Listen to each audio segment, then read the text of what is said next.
accept EU migrants and very probably pay into EU budgets. But opponents of the European Union say all this is scaremongering. Today, the government produced its own dossier, which it said was based on facts, not fear. And like any divorce, the negotiations with our former EU partners would be likely to be difficult. And he said opponents of the EU haven't come up with anything better than the status quo. They cannot point to an example which is better than the special status within the EU that we now have on offer. Every other option has significant drawbacks. So just what is the reality for countries outside the EU? Well, something called the Norwegian model certainly sounds attractive, but the government insists it isn't.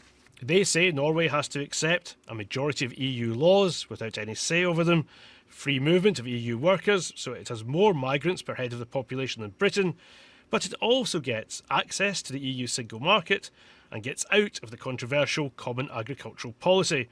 Switzerland is also outside the European Union. The government says the Swiss have to make a financial contribution to the EU and get only limited access to EU markets in return. But out campaigners say there's no duty on the Swiss to apply all EU laws. But this former Chancellor says we've got more in common with some of the bigger nations outside the EU. The United States actually sells into Europe since 2011 more than we do.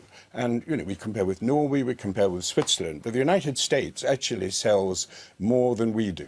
So what would happen if Britain did leave the EU, but it took ages to negotiate a new trade deal with our former partners? Well, those who want to stay in say we'd have to rely on rules set by another international body, the World Trade Organization, and that could mean higher costs for goods that come in from abroad and higher prices, they say, for some of the goods in our high streets.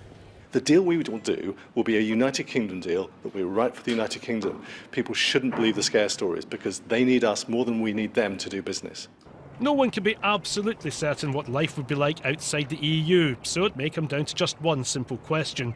Who do you trust? Ian Watson, BBC News, Westminster.